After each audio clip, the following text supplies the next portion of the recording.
बिस्मिल्लाहिर्रहमानिर्रहीम अस्सलाम वालेकुम जी। की हाल चाल है साहब दा? खैरियत नाल ठीक ठाक हो? उम्मीद है तुम सब खैरियत ना होगे, खुश होवोगे। मैं मोहम्मद अंसर तो तुम देख रहे हो पेंडू व्लॉग। तो शुरू करते हैं आप अज का अपना दिन तो अज का नवा व्लॉग। तो जेडे चैनल पर नवे आने वाले आ, वीडियो पहली दफ़ा देख रहे हो उन्होंने गुजारिश है कि चैनल सबसक्राइब कर दो तो नाल बनया घंटी वाला बटन भी दबा दो ताकि साड़ी हर नवी आने वाली वीडियो तुम्हें मिल सके। तो जिन्हें पहले भी घंटी का बटन नहीं दबाया वह भी दबा लो ताकि साड़ी जो नवी वीडियो आए तो टाइम तो टाइम मिल जाए। तो हुण शुरू करते हैं आप अज का दिन तो अज का अपना नवा व्लॉग। तो चलते हैं अपने काम कुम शुरू करते हैं नाल इंशाल्लाह अपनी गपशप होंदी रहेगी। तो नाल दी नाल तुहानूं इत्थे दा माहौल भी दिखाते रहांगे कि की हो रहा तो केड़ी चीज़ किद्दां हो गई है, कित्थे कित्थे पहुँच गई है।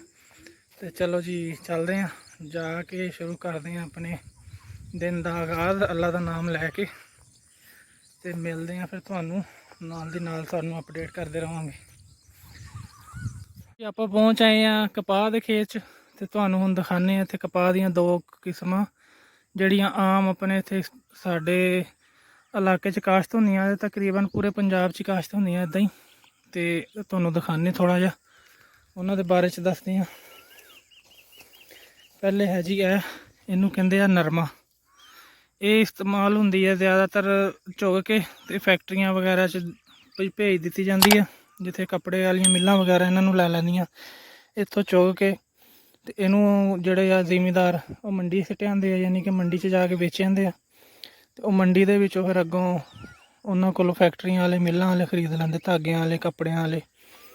तो इनू कहते हैं नरमा। तो दूसरी ये नाल दी इहदा यानी कि कपड़ा वगैरह बनता। तो दूसरी किस्म जी वो हम तुहानूं दिखाने वो हैगी है यह वाली, इनू कहते हैं देसी। तो ये पहले तो माइयां जड़ियां होंदियां सी साडे वो साड़ियां दादियां वगैरह तो वह करदियां होंदियां सी, इन्हां नूं चरखे ते कतदियां होंदियां सी, धागा वगैरह इन्हां दा बना दिंदियां सी।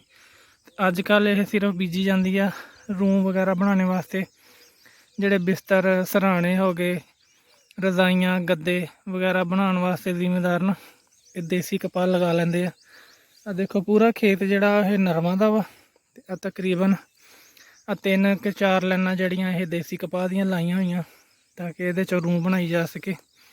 इनू चुग लिया जाता, चुग के तो फिर इत्थे पिंड च जिहड़ी चक्की आ उत्थे लगी हुंदी आ, उहनूं कहंदे आ उहनूं पेंजा भी कहंदे आ, पंजाली भी पता नहीं की कहंदे आ। वो यानी कि रूम पिंजने वाली हुंदी आ, रूम ओदी कपाह तो फिर रूम बना दिंदे आ। तो रूम फिर बिस्तरियां च भर के ते अपने बिस्तरे तैयार कर लेंदे। देखो ए सारियां जड़ियां 3 लाइनां तुहानूं नज़र आ रही ये हैगियां देसी कपाह दियां। ते बाकी जिहड़ा पूरा खेत आ यह हैगा नरमे दा। माशाअल्लाह सोहना फुल चुक्या होया नरमे ने। ते देसी जिहड़ी कपाह वा उहनूं हले फुल लगे आ। इनू भी तकरीबन टिंडे लगने शुरू हो ही जाने आ। देखो इत्थों फुल झड़ के तो टिंडे लगने शुरू हो गए।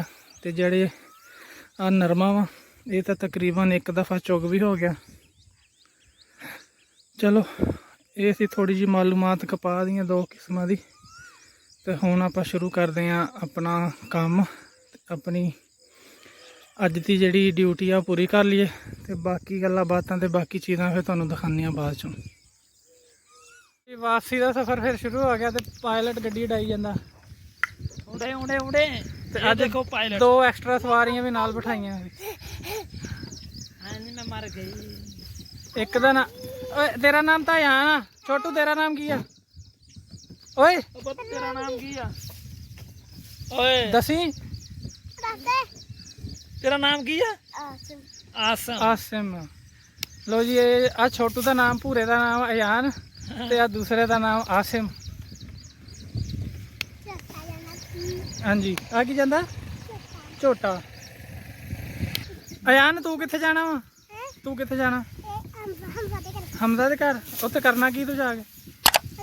तंग करना? रोटी खावांगे जाके। काहदे नाल खानी है?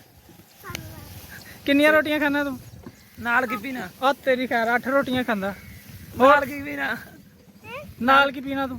पीना की नाल? पानी मिठा। हाँ जी। चलो जी अपना स्टाफ आ जाए तो आप उतर जाना। तो नाल ਹਮਜ਼ਾ ਤੇ ਜਾਣ ਗਿਆ ਸਵਾਰੀਆਂ ਛੋਟੀਆਂ ਛੋਟੀਆਂ। ਇਹ ਪੱਕੀਆਂ ਜੀ ਸਾਡੀਆਂ।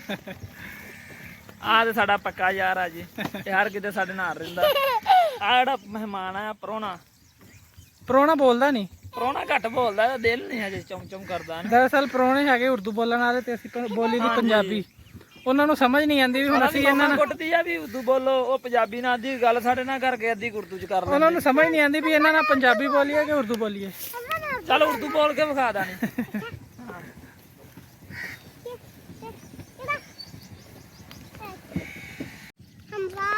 ਹਾਂ ਹਾਂ ਦਾਨੀ ਕਿੰਨੇ ਤੇ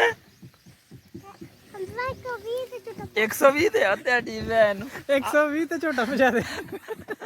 ਤੇ ਰੋਕਣਾ ਕਿੰਨੇ ਆ? ਤੂੰ ਕਾ ਡਿਸਕ ਬ੍ਰੇਕ ਲਵਾਈ ਇਹਨੂੰ।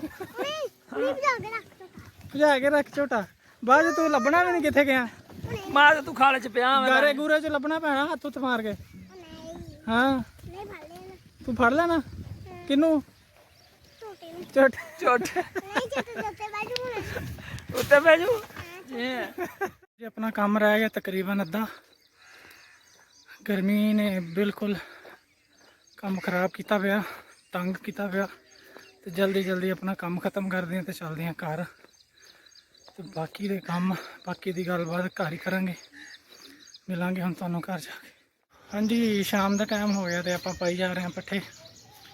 ਤੇ ਪੱਠੇ ਪੁੱਠੇ ਪਾ ਲਈਏ, ਫਿਰ ਇਹਨਾਂ ਨੂੰ ਪਾਣੀ ਪੂਣੀ ਪਿਆਣਾ ਤੇ ਬਾਕੀ ਗੱਲਬਾਤ ਫਿਰ ਆਪਾਂ ਕਰਾਂਗੇ ਇਨਸ਼ਾਅੱਲਾ। ਚਲੋ ਜੀ ਆਪਣਾ ਹੋ ਗਿਆ ਸ਼ਾਮ ਦਾ ਟਾਈਮ ਕੰਮ ਕਰਨ ਦਾ।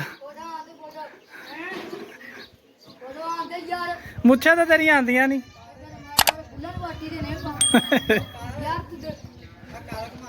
ਇੱਕ ਕੰਡਕਟਰ ਆ ਤੇ ਇੱਕ ਡਰਾਈਵਰ ਆ।